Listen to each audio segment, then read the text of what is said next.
Good morning, everyone. Welcome. My name is Gary Hoberman, CEO and founder for Uncork, and we are pleased you could join us today for the webinar on the board's role in driving digital resilience for financial services. Before we get started, I want to go over a quick few housekeeping items. Today's webinar will last for about 45 minutes. It will be recorded and a replay will be sent out to all registrants shortly after this session. Please feel free to share the replay with your colleagues. Also, please feel free to ask questions and interact with other attendees at any time by utilizing the chat feature on your right-hand side. If we do not get to your question, a member of our team will follow up with you post-event. With that, I'm going to turn it over to Lisa Edwards, President and Chief Operating Officer of Diligent Corporation. In addition to being an executive at Diligent working with over 650,000 leaders in over 90 countries, Lisa is also a board member. We're keen to hear your unique perspective, Lisa, and what you've seen this year in board response.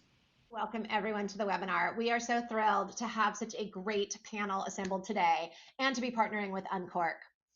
You know, we all had such an unprecedented year in 2020, and I'm a public board member myself, so I have that lens, but I also have this unique vantage point as an executive here at Diligent. As you know, we work with 17,000 organizations around the world providing risk, compliance, and governance tools. So in a sense, we experienced the board's pandemic response at scale, at massive scale. And here's what we saw. Board members spent at least half of the year in crisis management mode. So we were all tackling critical topics ranging from employee safety to financial liquidity and operational continuity, dusting off those disaster recovery plans, all while transitioning the entire board and executive operations to a virtual environment.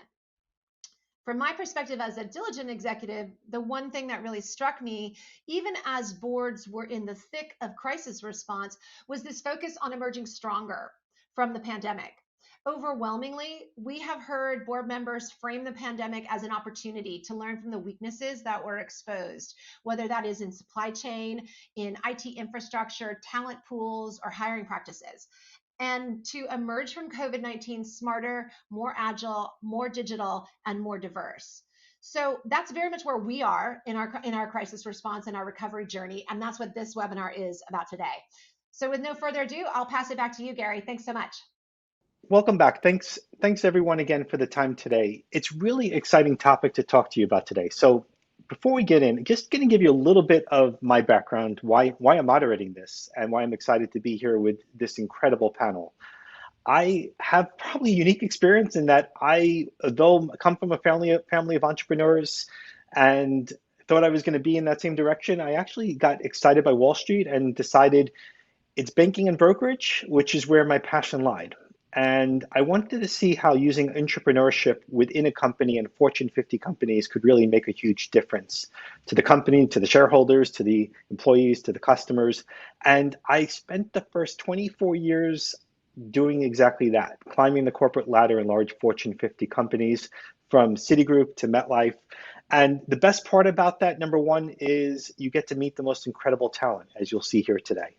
The second best part is you get to actually see the problems firsthand and where we need to actually address and how technology could help that.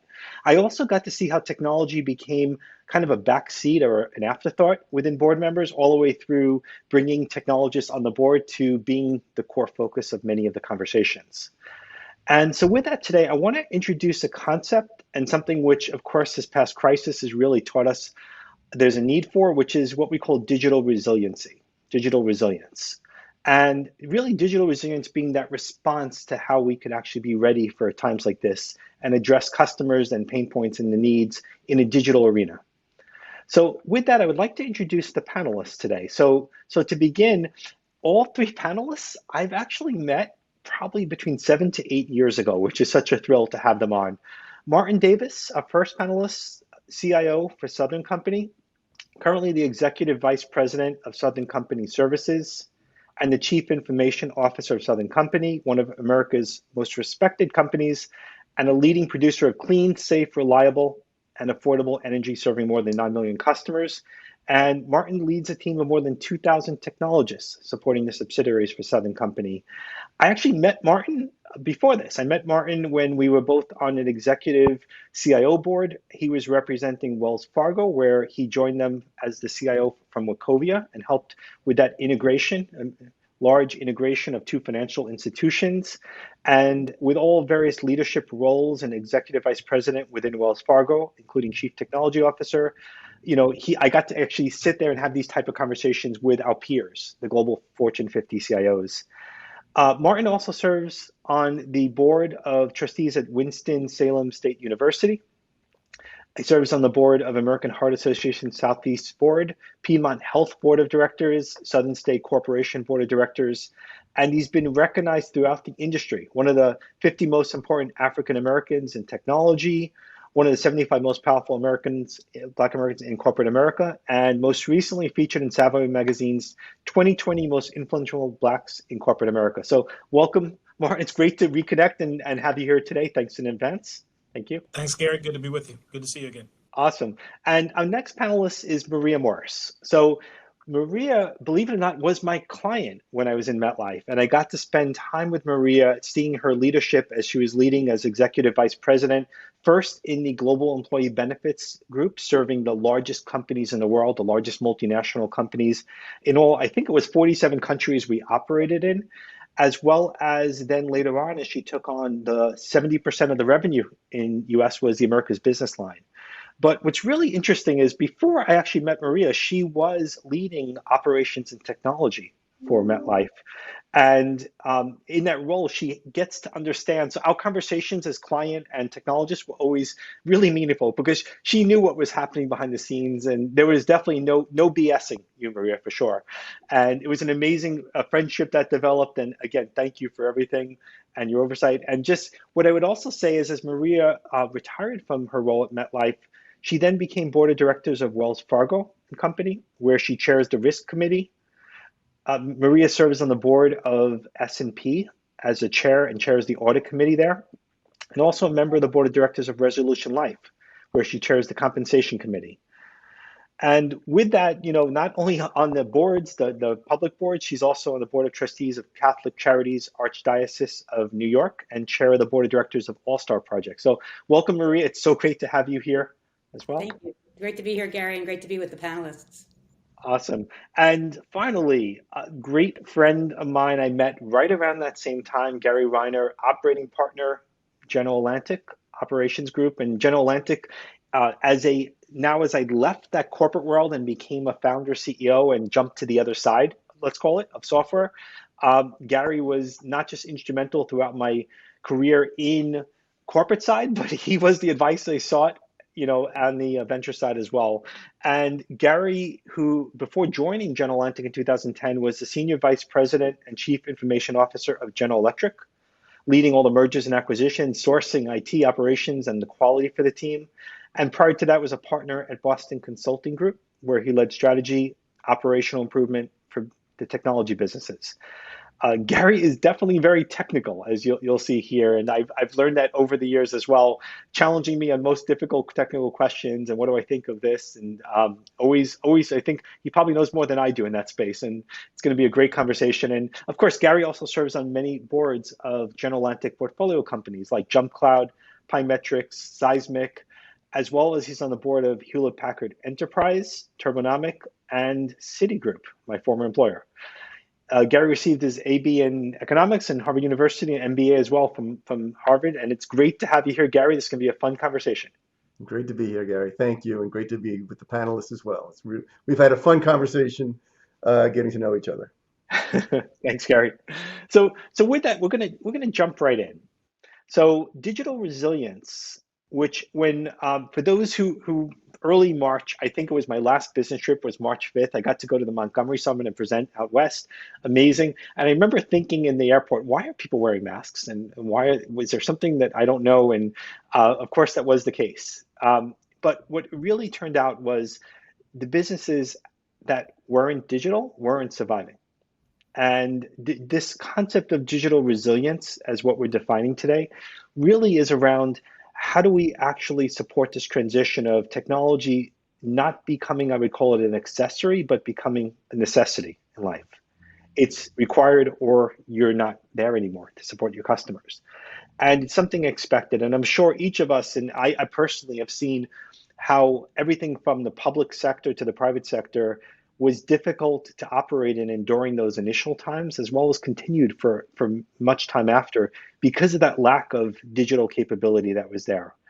And with that said, it's also, some of the more exciting times in technology was when there was that urgent need, the financial crisis, 2008. I was at Citi at that point. It basically enabled us to accomplish things in weeks that would have taken years to basically push through organizations. So, lighting that fire of change, which is desperately needed in many cases to make these changes. And so with that, we've got amazing board members here and CIO who come from the technology background, pivoted into the larger broader executive leadership roles.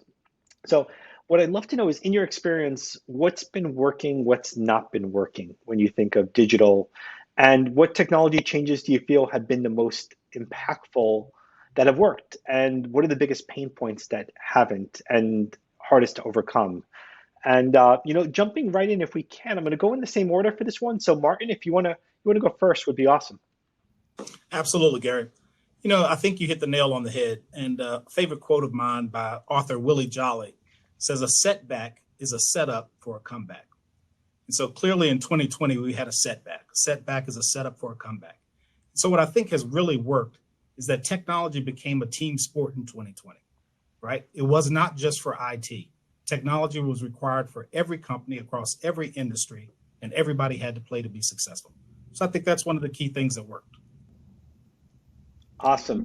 I would add and to what Martin was saying about the team sport aspect. You talk about digital resiliency, and to me, digital resiliency is business resiliency. If you think about where the digital, kind of work has come through the last several years, the fact that now end to end people are thinking about their business from a digital lens tells us that we can be much more fluid going forward. And that's really the definition of resiliency, is the fluidity with which we can make change. So I certainly agree with Martin that we saw that opportunity. And what really changed for me is seeing the end to end and seeing business leaders understand for the first time that digital resiliency was embedded in the way they had to think about business strategy. That's Yeah, Maria, that's interesting because it brings up like all of the business contingency testing and DR testing that we've done over the years in financial service companies, and just all that need to demonstrate that we have.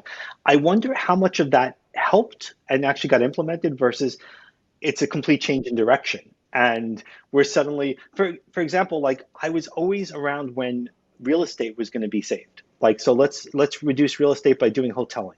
Let's actually take away offices and reduce space and give, and it never worked, not because it couldn't, it was because the resistance to change. And all of a sudden, we're all remote. We're all here. I think your point's well taken. One thing I would mention is business leaders are starting to understand too that the digital platforms that they've stood up, it's not like putting digital on top of old platforms. They are end to end now. And so from that perspective, to your point about real estate, it is now the property. Digital's the property. And so really understanding that, and then the ability with which they can make change, how quickly they were able to make change, to me is kind of the catalyst for the future, because they now understand that because digitization helped them enable what they could do in 2020 in record time, that they have to now invest at levels that they never did before. Awesome. Gary, what do you think, Gary? You've seen it both from the software side as well as now the Citigroup side of the board. What do you think? So I would slice it two ways. First of all, there's short-term, long-term, but more importantly, there's employee versus customer consumer in terms of resilience. And I think the thing that everyone's experienced, and by no means is unique to any particular company, is the first thing that everyone had to do was figure out how to do work from home. And that was a whole different behavior pattern than most companies had before. And it created a whole new it required a whole new set of capabilities to do that. Okay. And we know what those are. All of a sudden you had to have great Wi-Fi at home. You had to have great devices at home. You had to have most companies had to beef up their VPN because most companies, particularly large financial institutions, are still heavily internally based rather than cloud-based. And so therefore the ability for employees to work, they had to get inside their network. and VPNs typically were not big enough. They didn't have the capacity to handle that. And so that was one of the things that actually had to happen was, I know it's geeky, but that actually did have to happen, and companies did have to care about that, and boards actually had to care about the fact that their employees were as productive home as they were in the office. Number one. Number two, I'd say the second thing that in the short term, boards and companies really had to focus on, even more than before, was cybersecurity. Given that everything was being digitized for employees and for customers, it was that much more dependent on being secure. The way to think about, and I think Microsoft said it, but a number of the companies, we've certainly experienced it, is that on the customer side, the digital offerings that companies offered were 5 years. They kind of moved up 5 years from when they would have rolled out. Yes. And it really means that you've got to be much faster, much more capable as a company in terms of what you offer to both your institutional customers as well as to your consumers. And we can talk a lot more about that, but companies have really had to step up because all of a sudden all the work that you were doing in contact all of a sudden had to be done remotely. A simple example is bank branches. Bank branches were the way most retail banks worked before, and now much more of banking is being done on your phone in an app. And so the quality of your app becomes more important than the location of your branches for the first time ever. And that is a fundamental change that occurred largely because of COVID. I agree with Gary. I think about whenever you pivot quickly, right? You have to make whatever the objective is happen. But at the same time, you can create gaps in your process, gaps in your technology, gaps in your controls, gaps in your cyber capabilities. And so I think a lot of the companies, although they pivoted very quickly, they're now doing a lot of cleanup and gap closure around some of those particular areas. Yeah, I remember the days 2009 when it was how do we get out of the brick and mortar branches, and there was no answer. There was customers like to engage us there, and suddenly there's an answer is they want to engage us on the phone, which is great. And Martin, completely agree. There's I keep thinking about we did Zumba classes on Zoom, like that was one of the ways to engage employees. Who would have ever thought that would have been possible or even a concept? And How about virtual cocktail parties? yeah, How about virtual that? cocktail parties for sure. We had celebrations, and we did the coolest thing I got to say. We had a famous magician, come to our holiday party and do it through Zoom, and it was the most incredible thing ever. You wouldn't think it was possible. It was really amazing to see that. And how do you, Gary? How do you measure that in the boardroom? How do you know if the company is prepared or not, or what questions do you normally ask to say are they ready for that? So I think Maria nailed it in terms of these end-to-end processes, and the way we are trying to define excellence, digital excellence, is end-to-end, and the way most financial service companies call it, straight through processing, which is that from the moment a customer or consumer needs something until they get it, it doesn't require a human. Okay, from the moment an employee needs something until they get it, doesn't require a human. And so, to my mind, the best measure of how resilient and how capable you are is the extent to which you have put in place enough technology so that you have done that, whether that needs artificial intelligence, whether it needs RPA, whether it needs a replatforming, whether it needs a better mobile app, whatever it is. Now, the question it begs is, what's the role for the board in kind of making that happen? And it's interesting because the board should care about the same things that the regulators care about, and ultimately the same thing that consumers, employees, and everybody else cares about, which is data.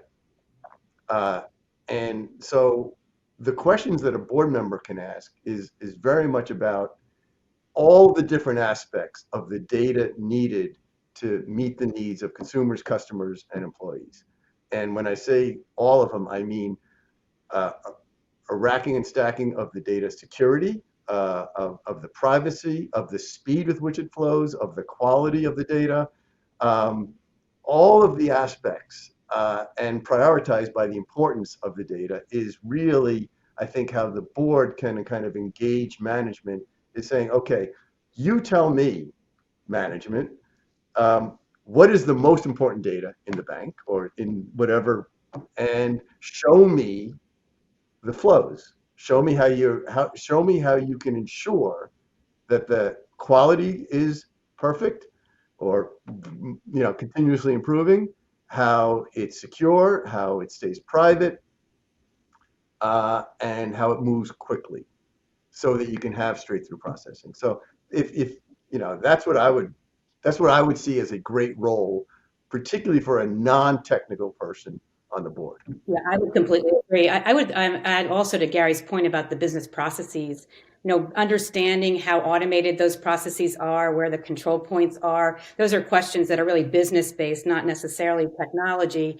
The third parties and this whole issue that Lisa mentioned in terms of supply chain, third and fourth parties, and understanding Gary's point about data, not just what is it and how secure is it, but where is it? And are our partners as secure as we are? And if not, what do we do about that? Are other questions that board members can ask. Maria, I have to ask, like as a follow-up, it's interesting, and similar to how the real estate, suddenly we could work remote and it's effective when it wasn't before.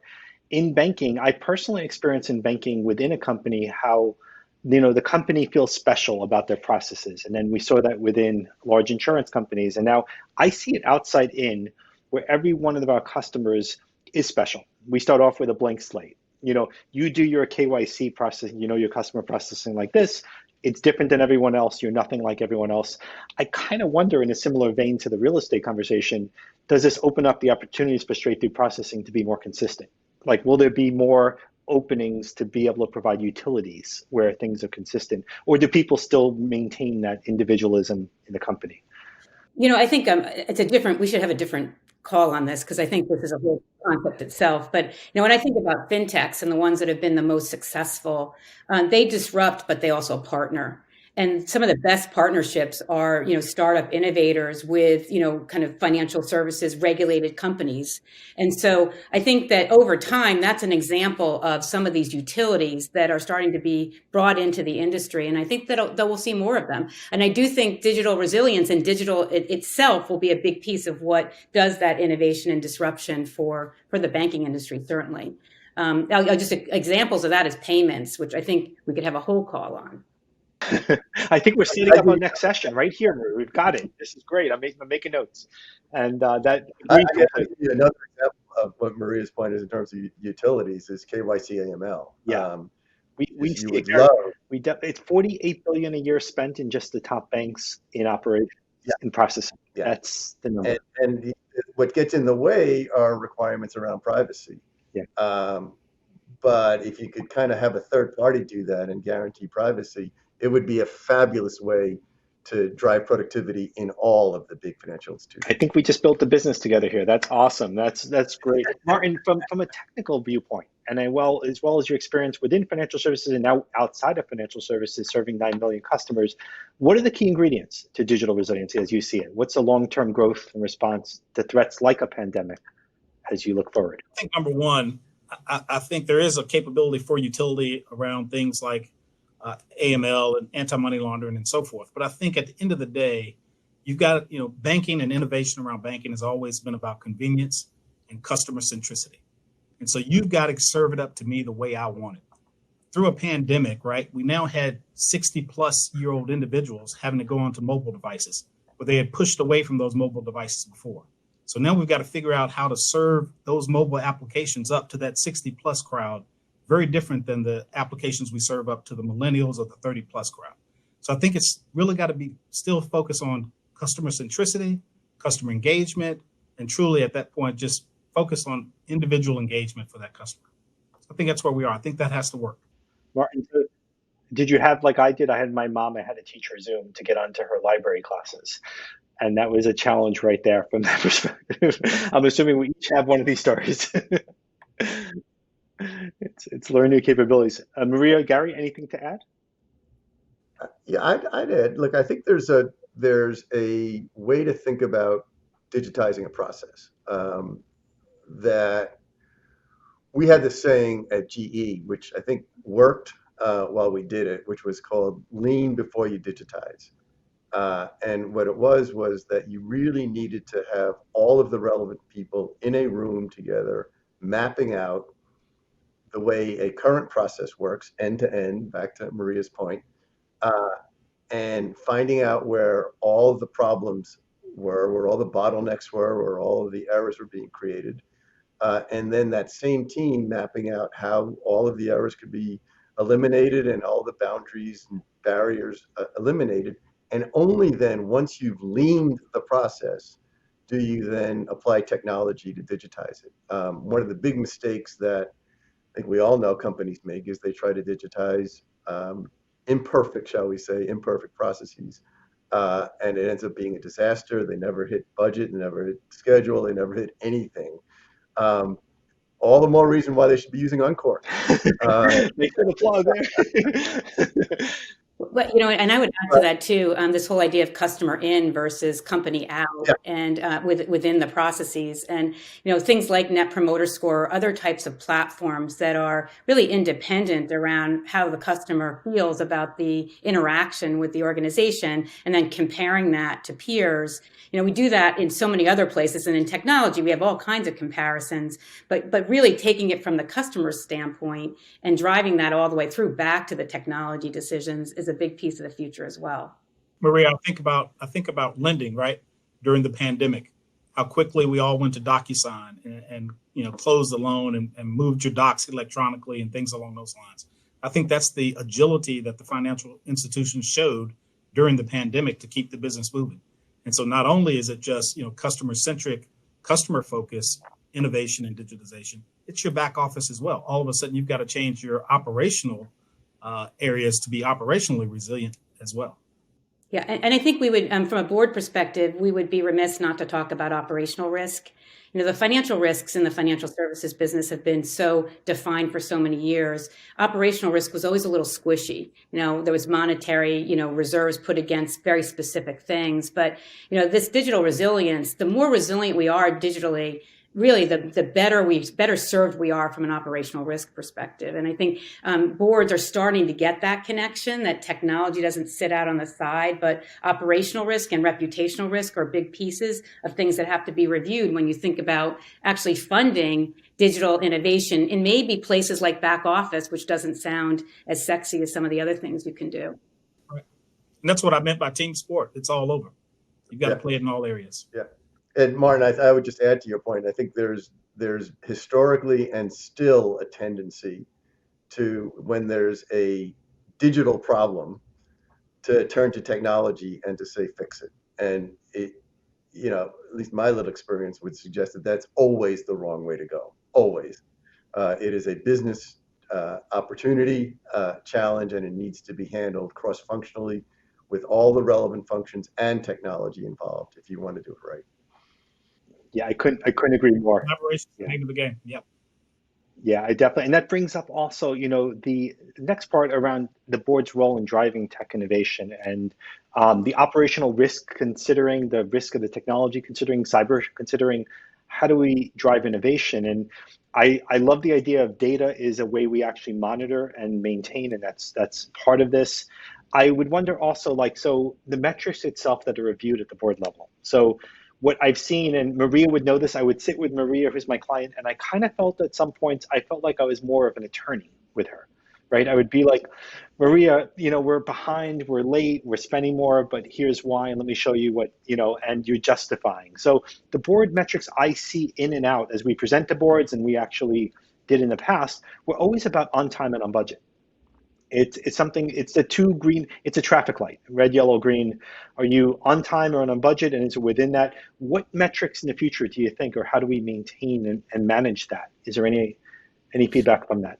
I actually think that at least the boards I'm on are more sophisticated than that already, and that the technology is part of the strategy, and so the business leaders are speaking to their technology investments. And technology is speaking to kind of all the underpinnings and the enablement of it. And so it's really a strategy discussion now. And the metrics that we see, we have a technology strategy in both of my public companies, but it's married with the business strategy. And so we don't see these disparate red, yellow, greens any longer. We're really seeing, are we actually enabling what we meant to? Are we more customer centric? Are we more agile? Are we from a cyber perspective, have we looked at all of the places of penetration, and are we closing those? How are we doing with the third parties? We're seeing the real metrics that matter in terms of making us more resilient, more customer centric, and more innovative. Maria, I agree. I think the boards now are looking at, not only their own internal capability, but for example, my small regional bank board that I sit on, we're looking up at Citi, looking up at Wells and saying, okay, what digital capabilities do they have that we need to ensure that we have as a small regional bank to be a player? Or where can we pick off customers where we can do a better job than what the large banks are doing? And so I agree with you 100%. It's all about a technology strategy. Where do we make investments? The boards are interested in the technology spend. How much is going towards innovation? How much is going to maintaining the shop? And things along those lines. So I agree with you 100%. I would just add, and I completely agree with both of you. You don't have to have a technical background in order to be an effective board member overseeing this. I mean, if you're on the board of Citi and you can certainly ask, okay, show me our mobile app and show me Wells Fargo's mobile app and show me which is better. Show me the best mobile app out there and show me ours. And then tell me what it's going to take so that we can get to the best. You don't need to have a technical background. In fact, all you need to be is a banking consumer to know whether or not your app is as good as someone else's. Now show me on the browser, on a desktop. Show me what they can do. Show me what you can do. And then show me how you're going to catch up and be the best. And you can do the same thing with institutional customers. Show me what it takes to conduct a trade. Show me what it takes when another bank, when JPMC conducts a trade. Okay, tell me why. How are we going to get to be better than them? It's not. You don't need to have a degree in computer science to be able to ask those questions. The other thing that I think has been an innovation for boards, S&P Global does this very well. We spent a week in India. Half of our employees are in India, and most of our technical innovation gets done there. It's a data and information company. But we walked the floors. We did floor walks, and we saw the work in action. So we got a chance to ask questions that you just wouldn't get to in the boardroom. And I see that happening more where, you do site visits and you don't just walk around, walled off as the board. You're actually interacting with the people that are interacting with the technology and creating solutions on behalf of customers. It's amazing. It's such a big difference from what I've seen, and that's amazing to see. The strategy, it's key to the strategy. I always said as a technologist, we need to know a business as good or better than the business to be able to drive that forward.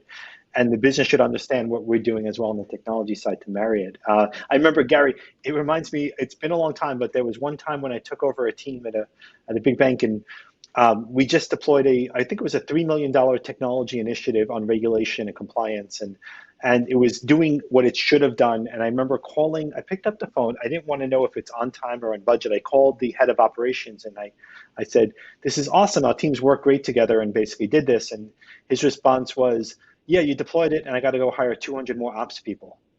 Because that's what the technology was doing. It was causing more operations instead of less. It doesn't sound like leaning before digitizing. No, this was a while ago, but it's great. That's exactly, those phone calls became how I started to measure technology, which is, did we achieve the value?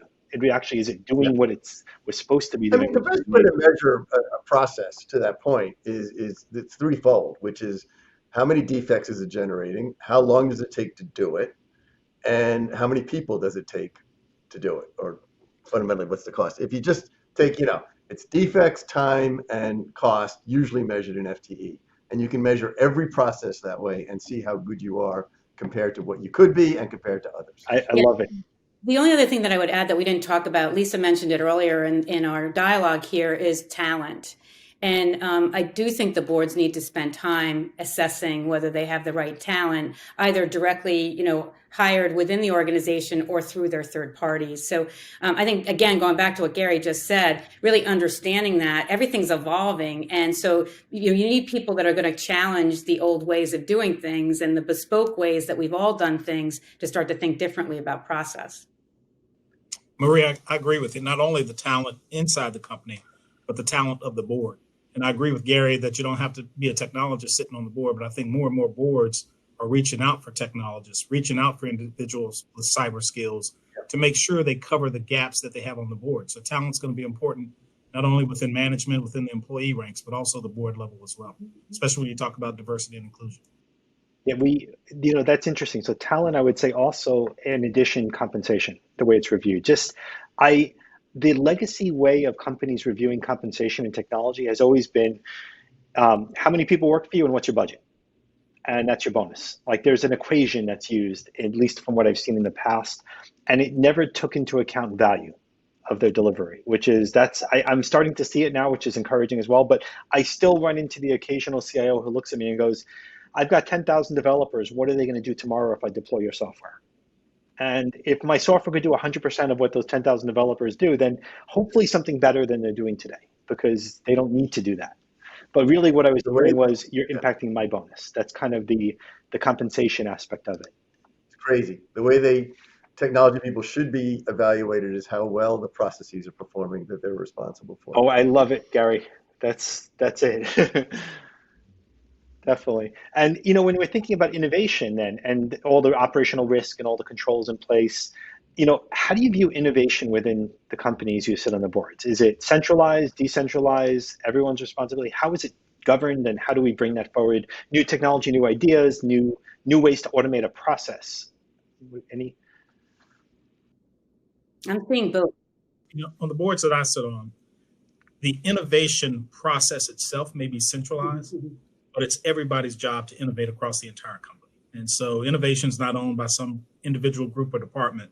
The process may be owned by a small group of individuals that saying, this is how we do it at South State Bank, or this is how we do it at Southern Company. But at the end of the day, we're looking for innovation to happen across every employee in our company.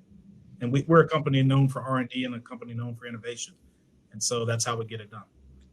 Same with me, Martin. And I've seen that work well. The process being, especially in the regulated industries, sometimes you have to have a very strong governance process, but it's everybody's job. And, people are allowed to play before you scale things.